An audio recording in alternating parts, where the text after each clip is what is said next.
오늘 제가 사실은 여러분 주보 보시는 것처럼 우리 대표 기도가 강민수 집사님인데 집사님께서 일주일 동안 금식하시면서 준비하셨을 텐데 오늘 우리 손태민 원로 장로님 모처럼 오셨는데 장로님께 좀 대표 기도를 부탁하면 좋겠다 양해를 구하고 손 장로님께 대표 기도를 부탁을 드렸습니다. 우리 강민수 안수 집사님은 일주일 더 금식하시면서 준비하셔야 될 것 같고요. 네, 감사드립니다. 양해를 잘 해주셔서 감사합니다. 여러분 어제 임직식이 참 은혜 가운데 잘 마쳐졌습니다. 우리 임직식을 준비하면서 지난주부터 대청소를 하고 또 식당에서 며칠 동안 여러 가지 준비를 하시고 네. 주차 안내를 잘 해주시고 현수막 안쪽에 그리고 바깥쪽에 잘 달아주시고 또 새가족 환영실에 보드판을 또 늦은 시간까지 잘 리폼해 주시고 늦은 시간까지 수고 많으셨고요. 또 3층 탕비실에 파티션을 깨끗하게 정리해 주시고 거기도 말끔하게 정리해 주시고 물도 잘 빠질 수 있도록 손봐 주시고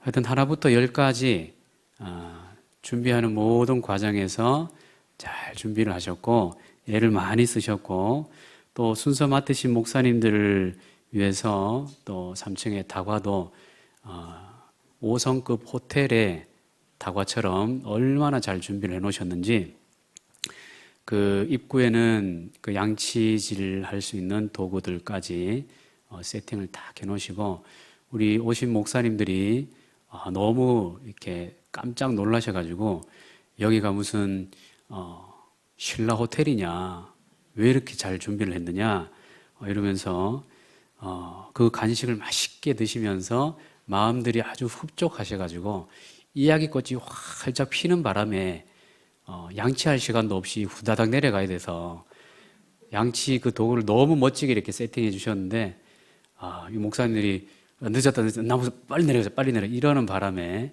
하여튼 분위기가 너무 이렇게 3층에 우리 목사님들이 좋으셨어요. 그러면서 하시는 말씀이 제가 그 위임 받을 때 또 오셨던 목사님들이 많이 있었는데 교회가 엄청 밝아졌다. 교회가 분위기가 확 밝아졌다고. 어디 리모델링 한 거냐고. 리모델링 한 건 없습니다. 그냥 청소만 좀 했습니다. 그리고 성도들이 인상이 너무 밝아졌다고. 아주 활기가 느껴진다고. 그런 말씀들을 이구동성으로 하시면서 와 오고 싶은 교회다. 여기가 오고 싶은 교회다. 이런 얘기들을 쫙 해주셔가지고 제가 얼마나 감사했는지 모르겠습니다. 여러분 모두가 같이 기도하시면서 교회 안팎을 잘 정돈해 주시고 정리를 해주시고 준비해 주셨기 때문에 하나님께서 은혜 주시고 또 임직식 가운데서도 성령 충만한 가운데 임직식이 잘 준비되어서 얼마나 감사했는지 모르겠습니다. 우리 모든 성도님들 협력해 주시고 수고해 주셨고 특별히 또 우리 준비위원들 협력해 주신 모든 분들께 우리 감사와 격려의 박수를 한번 올려드리겠습니다. 그리고 무엇보다도 은혜로운 임직식을 허락해 주신 우리 하나님 아버지께 모든 영광과 감사의 박수를 다시 한번 올려드리겠습니다. 할렐루야, 할렐루야, 할렐루야. 하나님 감사합니다. 제가 이전에 있던 교회에서도 그냥 부목사로 스텝으로 임직식을 많이 섬겼었는데 임직식을 처음 이렇게 주관하다 보니까 어찌나 떨리던지요. 제가 결혼식 할 때보다 더 떨리더라고요. 그래서 제가 처음에 그 기원을 할 때 목소리가 막 나 떨고 있니 하는 걸 좀 느끼셨을 텐데 그 순간에 우리 성도님들이 기도를 딱 해주셔가지고 다시 목소리가 돌아오더라고요. 떨리지 않고 그럼에도 불구하고 많이 또 빠뜨리고 실수하고 근데 얼마나 여러 임직식을 제가 해봤지만 뒤에서 섬겨봤지만 최고의 은혜로웠던 임직식이었어요. 단언컨대 최고의 임직식이었습니다. 아, 임직식이 이런 거구나. 이런 은혜가 있을 수 있구나. 라는 것을 어제 제가 확실하게 경험을 했습니다. 경험을 하게 해주신 여러분 모두에게 감사를 드리고 하나님 앞에 모든 영광을 올려드립니다. 여러분 감사드리고요. 또 한 가지 감사한 것은 이 꽃을 이렇게 꽃꽂이를 잘 해주셨는데 높이를 조절해 주셔서 감사합니다. 어제는 행사 날이었기 때문에 다 이렇게 상승해 탁 해주셨는데 얘들이 지금 저하고 얼굴 높이가 같으면 제 얼굴 때문에 얘들이 가려지거든요. 얘들이 꽃이 죽기 때문에 얘들이 이제 낮춰주는 게 맞아요. 감사드리고 꽃들도 지금 굉장히 기뻐하고 있는 것 같습니다. 내가 드러난다 이러면서. 죄송합니다. 자, 우리가 흔히 이렇게 만나면 한국 사람들은 이런 얘기를 처음에 하게 됩니다. 낯선 사람들하고 이렇게 만나면 어떤 얘기들을 먼저 합니까? 몇 학번이세요? 고향이 어디세요? 그리고 학교를 어디 나왔습니까? 군대는 어디서 군생활을 했습니까? 뭐 이런 걸 물어본다는 거죠. 낯선 사람들이 이렇게 만나면 꼭 이렇게 우리는 이걸 확인을 합니다. 왜 그럴까요, 여러분? 이 서양에서는 이런 문화가 좀 적다라고 하던데 동양 문화, 특히 유교 문화권에서는 이 서열 문화가 굉장히 뿌리 깊게 배어 있습니다. 그래서 아주 본능적으로 사람을 딱 보면 저 사람이 나보다 위인지 동급인지 아래인지 요거를 이제 파악을 시작한다는 거죠. 그래서 좀 애매한 경우가 생기면 저 사람이 좀 애매한데 몇 학번일까? 이럴 때 어떤 얘기를 하죠? 저 실례지만 민증 한번 까보시죠. 뭐 이렇게 한다라는 거죠. 혹시 빠른 74 아니세요? 뭐 이러면서. 자, 무슨 말입니까? 우리 은연중에 이렇게 어떤 자리를 인식하고 높은 자리를 좀 선호하는 경향이 우리에게 있다라는 것이죠. 그러니까 이런 경쟁이 은연중에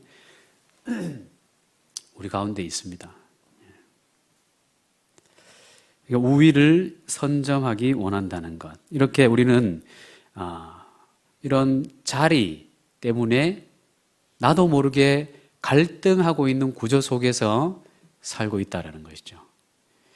우리 좌우에 앉아 계신 분들에게 한번 물어볼까요? 몇 학번이세요? 민증 한번.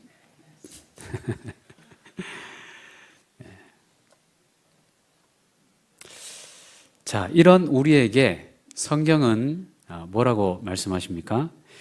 이런 자리 인식, 높은 지점을 향해서 가려는 욕망, 그리고 이런 것을 위해서 선점하기 위한 갈등, 이런 걸 넘어서서 섬김의 삶을 살 것을 우리에게 가르치고 있습니다. 교회 공동체가 섬김의 공동체가 되어야 한다라는 것을 가르치고 있다는 것이죠. 성도 한 사람 한 사람은 말할 것도 없고 성도들이 모여있는 이 교회 공동체도 세상 가운데서 높은 자리에 군림하는 것이 아니라 낮은 자리로 섬김의 자리로 내려가야 한다라는 것을 가르치고 있습니다. 여러분, 그렇다면 성경은 왜 우리에게 세상 사람들처럼 높은 자리, 권력을 추구하는 삶이 아닌 섬김을 추구하는 삶, 낮은 자리로 가라고 하는 이런 가르침을 우리에게 요청하는 것일까요? 먼저는 하나님 나라, 세상 나라와 구별되는 하나님 나라의 삶의 방식이 바로 섬김이기 때문에 그렇습니다. 42절 말씀을 보시면 예수께서 불러다가 이르시되 이방인의 집권자들이 그들을 임의로 주관하고 그 고관들이 그들에게 권세를 부리는 줄을 너희가 알거니와, 이런 말씀이 있습니다. 여러분, 여기에 집권자들이 권세자들이죠. 주관하고, 임의로 주관하다라는 이 단어가 나오는데요. 다른 번역 성경에 보면 백성을 강제로 지배한다, 억압한다 이런 뜻을 갖고 있습니다. 그리고 권세를 부린다 이 단어 속에는 현대어 성경은 이걸 이렇게 번역해 놓았습니다. 권력으로 누른다, 권력으로 짓누른다 이렇게 표현을 해 놓았다는 거죠. 그러니까 백성들을 강제로 지배하고 권력으로 압제하는 소위 요즘 흔히 말하는 갑질, 그것이 세상의 리더십이다라는 것이죠. 지배하고 누르는 리더십, 높은 자리에서 강압하고 힘을 과시하는 리더십, 상대방은 낮추고 나를 높여야 하는 리더십이 바로 세상 리더십이다 이렇게 성경이 진단하고 있습니다. 그렇다면 예수님께서 우리에게 보여주신 리더십은 어떻습니까? 예수님은 어떤 분이십니까, 여러분? 예수님은 더 이상 높을 수가 없는 하늘 보좌에서 내려오셔서 더 이상 낮아질 수 없는 데까지 낮아지셔서 짐승의 구유, 짐승이 밥을 먹는 그 말구유에 나셨다라는 것이죠. 더 이상 높을 수 없는 그 하늘 보좌에서, 가장 높은 그 보좌에서 가장 낮은 곳으로 내려오신 우리 예수님, 우주의 왕이신 이 예수님께서 허다한 천군 천사를 동원하신다면 지구 전체에 있는 모든 사람들을, 여러분, 그분의 능력의 말씀 한마디로 다 쓸어버릴 능력이 있지 않겠습니까? 새끼손가락 한번 까딱 한 번만 해도 모든 대적자들을 일시에 다 쓸어버릴 수 있는 능력을 갖고 계신 하나님이십니다. 성자 하나님이시죠. 이런 예수 그리스도께서, 창조주이신 하나님께서 피조물인 인간의 몸을 입고 이 땅에 오셨는데, 그것도 인간의 몸 가운데 가장 천한 자리에서 죽어야 되는 그 사형틀, 십자가 사형틀에서 죄인들의 손에 채찍질을 당하시고 못질을 당하시고 창으로 찔림을 당하시는 그런 낮은 자리까지 내려가셨다라는 것이죠. 그리고 죽을 수 없는 신이 죽음을 경험하는 자리까지, 음부에까지, 말구유보다 더 낮은 자리, 음부에까지 낮아지시는 이런 모습으로 이 땅에 오셨다라는 것이죠. 이것이 예수님께서 우리에게 보여주신 하나님 나라의 리더십의 전형입니다. 43절 말씀을 같이 한번 읽어볼까요? 43절 말씀 시작. 너희 중에는 그렇지 않을지니 너희 중에는 누구든지 크고자 하는 자는 너희를 섬기는 자가 되고. 아멘. 자, 여러분, 이 43절 말씀 보시면 예수님께서 제자들이 예수님의 영광의 때가 임하면 나는 예수님의 좌의정으로 삼아주시고 우의정으로 삼아주세요, 이렇게 국무총리 자리를 요청을 했습니다. 그러니까 예수님께서 그 높은 자리를 요청하는 그 제자들에게 이 말씀을 하고 계시다라는 것이죠. 너희 중에는 그 세상의 주관자들, 집권자들처럼 그렇게 높은 곳에서 압제하는 그런 리더십이 아니라, 크고자 하는 자는 너희를 섬기는 자가 되고, 44절, 으뜸이 되고자 하는 자는 모든 사람의 종이 되어야 한다. 이것이 하나님 나라의 리더십이다라고 가르쳐주고 있습니다. 여러분, 예수님께서도 이런 그 가르침을 제자들에게 하실 뿐만 아니라 친히 그 리더십을 어떤 식으로 보여주십니까? 아까 제가 설명해드린 십자가의 낮아지심, 성육신, 이런 건 말할 것도 없거니와 제자들에게 함께 거하시면서 이 공생애를 감당하실 때 온 땅을 두루 다니시면서, 온 성읍을 두루 다니시면서 만나는 사람들에게 예수님은 자신을 어떻게 소개하냐면 여러분, 예수님이 스스로를 어떻게 소개하죠? 나는 성자야. 성자 하나님이야. 나는 하나님의 독생자, 예수, 그리스도야. 나는 구원자, 메시아야. 그게 내 직분이야. 그게 내 신분이야. 그렇게 명함을 내밀지 않으셨습니다. 예수님은 자신을 소개할 때 누구를 만나든지 자신을 소개할 때 한 단어로 소개를 하셨어요. 똑같은 단어. 그게 여러분 무엇입니까? 인자는 머리 들 곳도 없거니와. 인자는 이렇게 자신을 소개해요. 예수님이 자신을 소개할 때는 인자 이렇게 소개하신다는 거죠. 이게 무슨 뜻입니까? 인자라는 것은 하나님의 아들이지만 그 하나님의 높은 보좌를 내려놓으시고 사람의 아들로 낮고 낮은 자리로 온 자신의 그 사명을, 직분을 딱 얘기하는 거예요. 구원자로서의 그 직분을 인자로, 나는 하나님의 아들이지만 그것은 딱 제외하시고 사람의 아들로 온 예수야, 인자야, 이렇게 소개를 하고 있다는 것이죠. 여러분, 예수님에게는 자리가 중요하지 않았습니다. 자리가 중요했다면 예수님이 말구유, 그 냄새나는 가축 우리, 소와 말이 거하고 있는 그 마국간, 그리고 마국간의 그 말구유, 그 냄새나는 말구유통. 예수님이 자리를 연연하시는 분이었다면 그 자리로 오셨을까요? 어디로 오셔야 되는 거죠? 오히려 세상 사람들에게 더 어필을 잘 하기 위해서는 왕궁의 왕자로 오셨어야죠. 그것도 안 된다면 하다못해 가장 큰 권세를 가지고 있는 귀족의 자제로 왔으면 예수님의 공생애가 더욱더 효과적으로 진행되지 않았겠습니까? 저 예수라는 사람은 왕자님이야. 저 예수라는 사람은 어느 권력자의 아들이야. 그의 말을 들어야지. 이렇게 되지 않았을까요? 그러나 예수님은 자리를 중요하게 생각지 않으시고 그것을 연연치 않으시고 성부 하나님으로부터 받은 그 사명, 그것이 가장 중요했다라는 것이죠.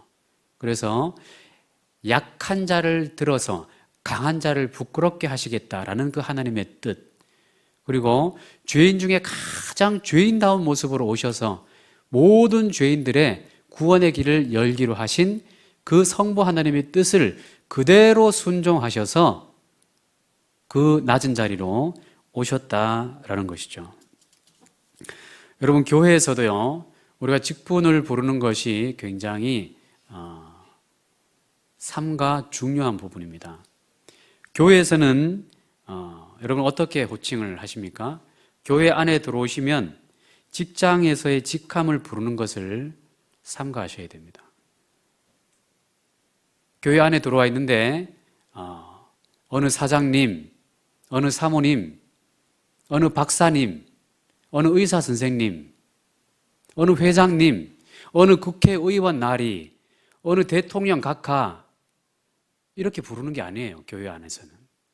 교회 안에서는요, 다 왕이신 예수 그리스도의 몸된 지체로서 우리는 다 성도예요. 성도. 우리는 다 똑같은 성도라고요. 그런데 주로 교회 안에 들어와서 누구 박사님, 누구 회장님, 이렇게 누구 사장님 이렇게 부르는 사람들이 어떤 사람들입니까? 좀 어깨에 힘주는 사람들이에요. 목에 기부세 있는 사람들. 교회 안에 와서는 교회의 직분을 가지고 불러야 되는 거예요. 어느 집사님, 어느 권사님, 어느 성도님, 이렇게. 대통령이라 할지라도 집사 직분 못 받았으면 문재인 성도님, 이렇게 불러야 되는 거죠. 대통령이 들어왔다고 해서 목사가 뛰어내려가가지고 읍소하면서 대통령 각하 납시옵나이까, 이러면, 그리고 올라오세요라고 여기 앉히고 세례도 안 받은 분을 대표기도 시키고 나라가 뒤집어지는 거죠. 그러면 이건 하나님 앞에 있을 수가 없는 일입니다. 교회 안에 들어오시면 모두가 하나님이 허락하신 직분, 성도님, 집사님, 장로님, 권사님 이렇게 부르셔야 하는 거예요. 예수님은 자신을 소개할 때 나는 하나님께서 이 땅에 사람의 아들로 보내서 모든 사람을 대신해서 대속 제물로 보낸 나는 사람의 아들, 인자입니다. 이렇게 자신을 소개했다라는 것이죠. 권력을 추구하는 사람이 아닌 섬김을 추구하는 삶을 살아야 하는 두 번째 이유는 무엇입니까? 섬김 이후에 영광이 주어지기 때문이다. 이렇게 성경은 말씀합니다. 여러분, 섬김, 이 단어를 들을 때 어떤 생각이 드십니까? 섬김. 두 가지 생각이 언뜻 바로 드는 것 같아요. 섬김. 섬김을 받으면 참 감사하지, 참 좋지. 그런데요, 섬김을 주는 사람의 입장에서 생각해 보면 섬김은 희생이 따라옵니다. 섬김은요, 그냥 되는 게 아니에요. 공짜로 되는 게 아니에요. 섬김은 섬기려고 하면 내 시간을 구별해야 되고, 내 물질을 구별해야 되고, 내 마음을 구별해야 되는 거예요. 이게 없이는 섬길 수가 없는 것이죠. 그러니까 여러분, 섬김이라는 단어를 딱 생각하면 받는 사람 입장에서는 참 감사하죠. 기쁘죠. 그런데 섬김을 하는 사람 입장에서는 이게 딱 부담이 될 수 있다고. 그런데 어떻게 예수님께서는 이 섬김이 영광의 자리로 가는 길이다 이렇게 말씀하셨을까요? 여러분, 섬김에는 반드시 희생과 고난이 따라오는데 예수님께서도 이 말씀을 가르쳐 주십니다. 오늘 읽지는 않았지만 저 거슬러 올라가서 37절, 38절 말씀을 한번 보시죠. 37, 38절 말씀 보시면 여짜오되 주의 영광 중에서 우리를 하나는 주의 우편에 하나는 좌편에 앉게 하여 주옵소서. 그러니까 제자들 가운데 예수님 앞에 나와가지고 예수님의 때가 오면, 그러니까 제자들은 어떤 생각을 하고 있어요?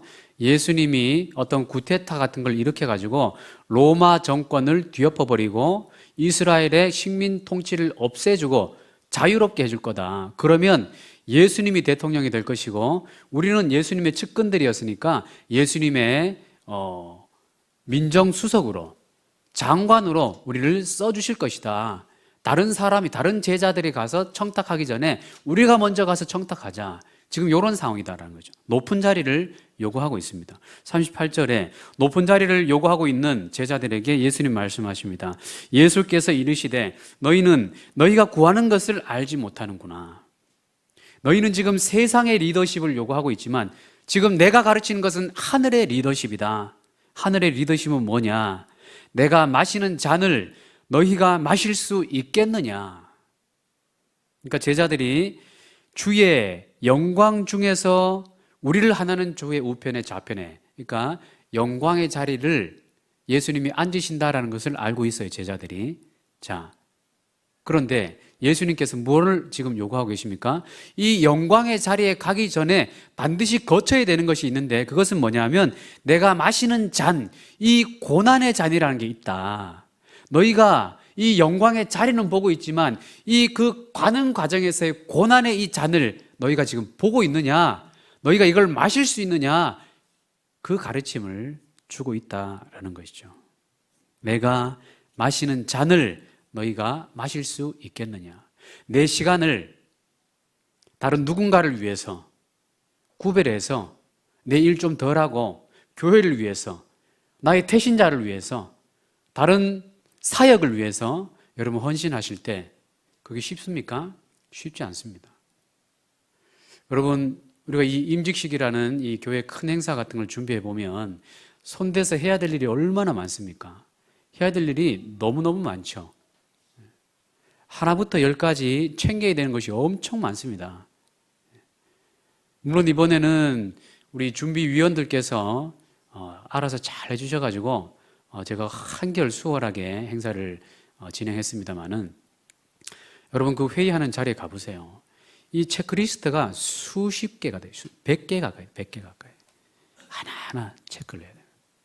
그러니까 이게 뭐예요? 내 시간을 따로 구별해서 내 일을 잠시 내려놓고 교회 공동체 일을 신경 써서 해야 되는 거예요. 신경 써서 하지 않으면 이거 자꾸 누수가 생기는 거예요.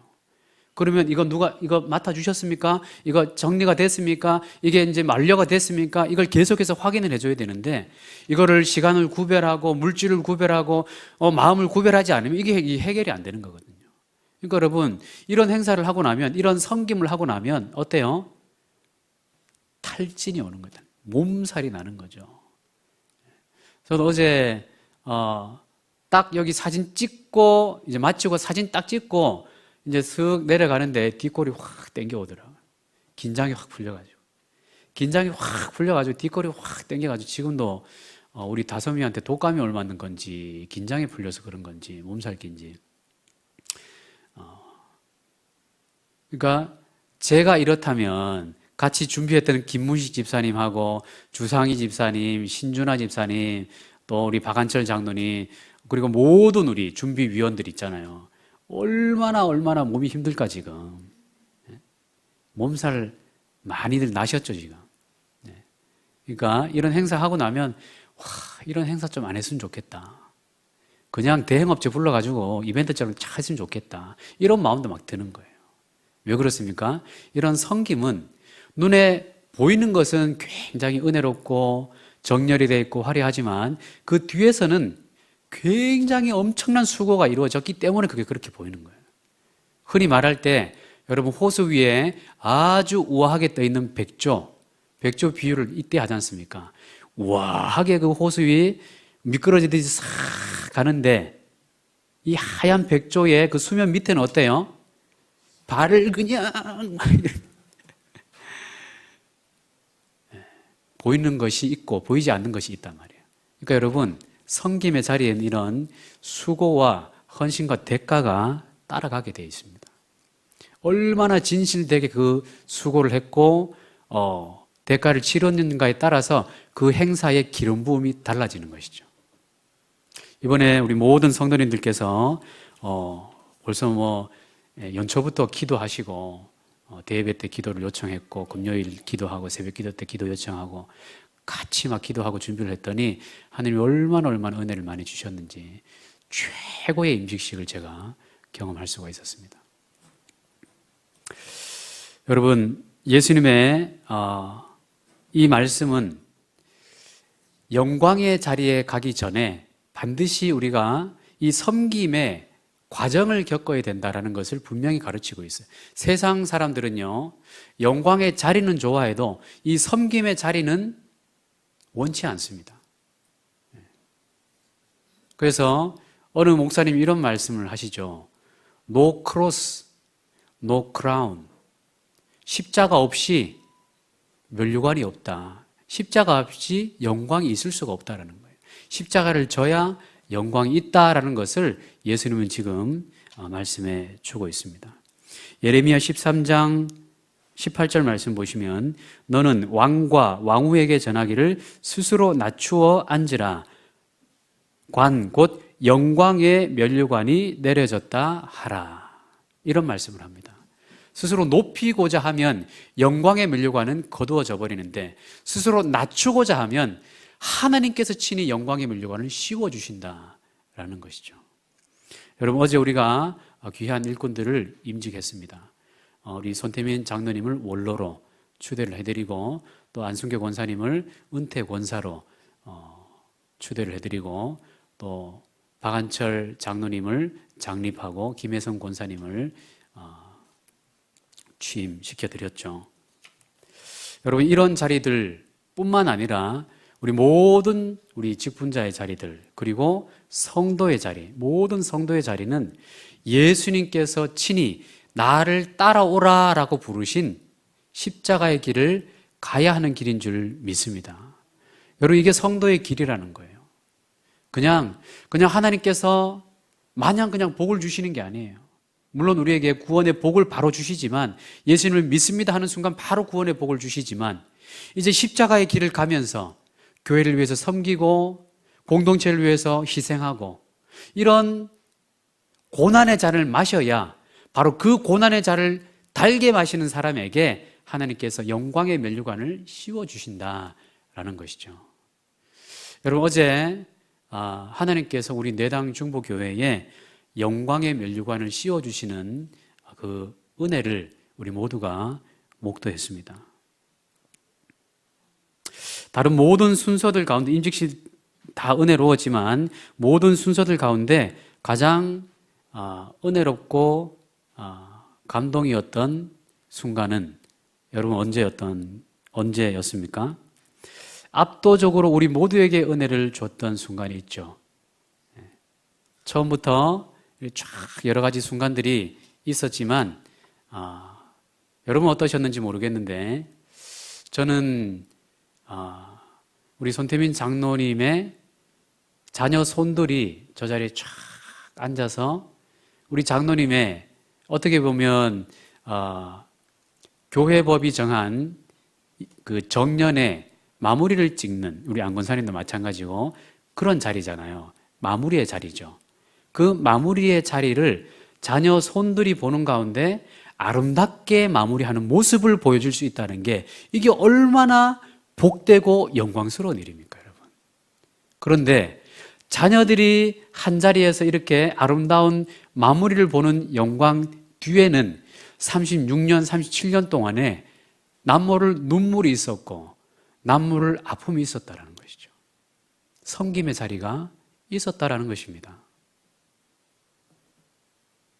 얼마나 많은 눈물을 흘렸을까요?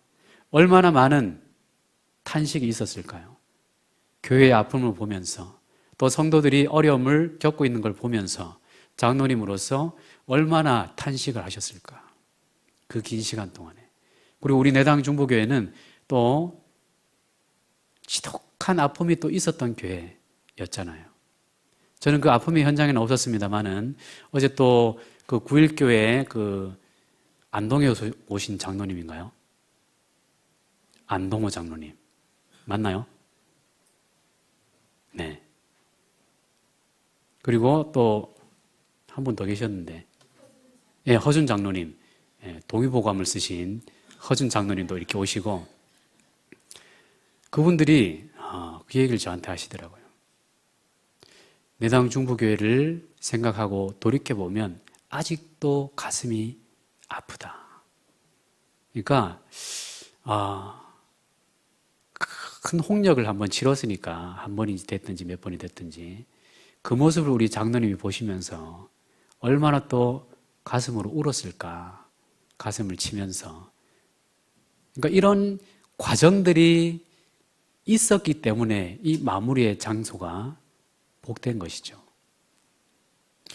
이 손주들이 탁 나와가지고 이렇게 연주를 할 때 우리 장로님 보시면서 또 얼마나 흐뭇하셨을까. 또 우리 박한철 장로님, 그거는 나중에 하고, 김혜성 권사님, 또 임직을 하시는데, 취임을 하시는데, 김애셀 어린이, 에셀 어린이가, 우리 원장님 나를 딸처럼 여겨주시고, 늘 딸이라고 얘기해 주시고, 입학할 때, 초등학교 입학할 때도 선물, 옷도 해주시고, 뭐도 해주시고, 챙겨주시고. 그러니까 우리 김혜선 우리 권사님이 삼익 그 아동센터에서 아이들을 이렇게 챙기는 걸 보면 정말 탁월하게 챙기는 것 같아요. 그러니까 정말 엄마의 마음으로 챙기시더라고요. 그러니까 여러분, 이 어린이가 이 자리가 어딘지를 알고 완전히 낯선 사람들이 있는데 거기에 본인이 요청을 했다고 하잖아요. 우리 원장님 이 자리에 내가 감사 편지를 좀 드리고 싶다고.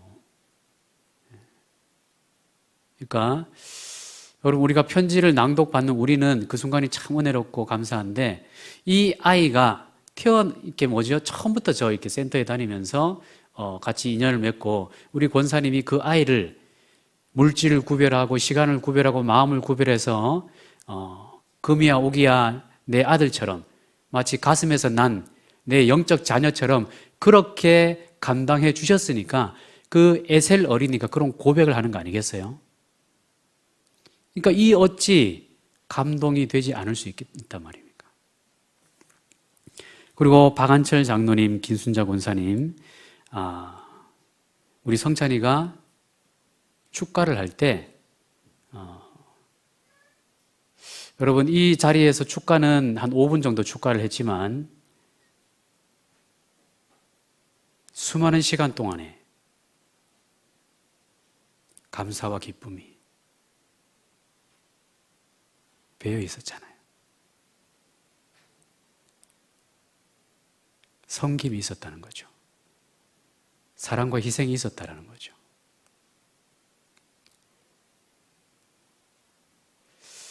저는 참 복된 목회자인 것 같습니다. 이런 아름다운 임직식을 처음 봤어요.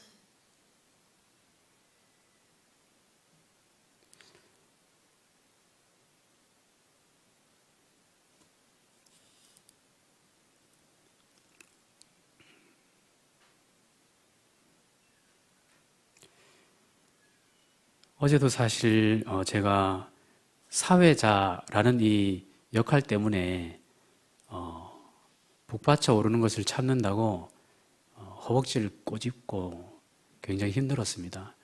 이 중년의 갱년기를 통과하고 있는 저 같은 사람에게 이런 감동 폭탄은 정말 치명적인데, 만약에 어제 제가 이 모습을 이렇게 녹화를 해서 혼자 있는 자리에서 모니터로 봤다면 거의 막 울었을 것 같아요.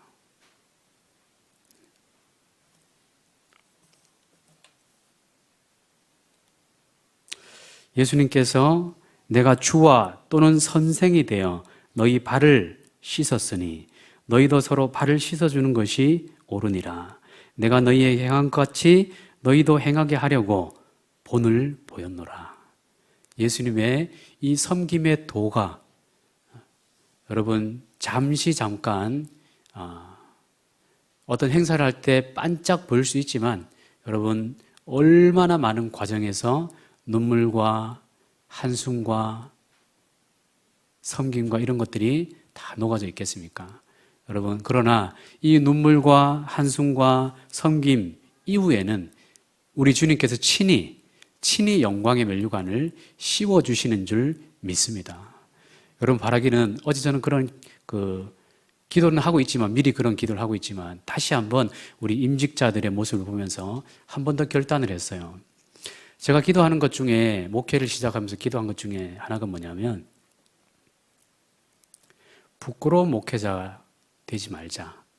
그리고 마무리를 사도 바울과 같이 했으면 좋겠다. 여러분, 사도 바울이 목회를 어떻게 마무리합니까? 에베소에서 3년 동안 섬기고 이제 다른 곳으로 임지를 옮겨갈 때 그 에베소에서 함께 동역했던 성도들이 항구에 같이 나와서, 그리고 장로들과 함께 목을 어긋맡기고 서로 울며 축복하며 마무리를 하거든요. 여러분, 한국 교회는 이런 목회자의 마무리를 찾기가 얼마나 어려운지 모르겠어요. 다들 서로 원망하고 뒤끝이 좋지가 않아요. 그래서 제가 이런 모습을 너무 많이 봐가지고 하나님 앞에 목회자의 길을 들어서면서 바로 기도했던 것이, 하나님, 제가 목회자의 길을 초라하게 이렇게 시작하지만 마무리하는 그 시점에 정말 은혜롭고 감동적인 성도들과 사랑을 나누는, 그래서 정말 진실되게 서로 사랑했구나, 하나님 나라를 위해서 신실하게 함께 동역했구나, 이런 마음으로 마침표를 찍을 수 있도록 그런 마무리를 허락해 주시옵소서. 그런 기도를 제가 하고 있거든요. 근데 어제 이 임직식의 자리가 그런 모습을 다시 한번 보게 했고, 특별히 우리 손태민 장로님, 안순교 권사님의 이 마무리의 모습이 저에게 큰 도전으로 다가왔습니다. 바라긴 여러분 모두에게도 우리 손 장로님, 안 권사님 이 보여주신 이 도전과 은혜를 우리가 잘 새겨서 전력 질주 달려나가고 마무리도 잘 하면서 섬김의 자리를 잘 지키고, 오늘 이 예수님의 이 섬김의 도를 우리에게 주신 사명으로 우리가 잘 받고, 여러분에게는 무엇을 헌신하라고 여러분 부르셨습니까? 누구를 섬기라고 요청하고 있습니까? 이런 요청이 성령의 감동 감화로 있을 때 잘 순종하셔서 여러분의 생애가 예수님의 본을 따라가는 생애, 섬김의 삶을 살며 우리가 마칠 때 마무리를 할 때 어제 그런 임직식과 같이 아름다운 마무리를 할 수 있는 그런 모든 성도님들이 다 되시기를 예수님의 이름으로 축복합니다. 아멘. 기도하겠습니다.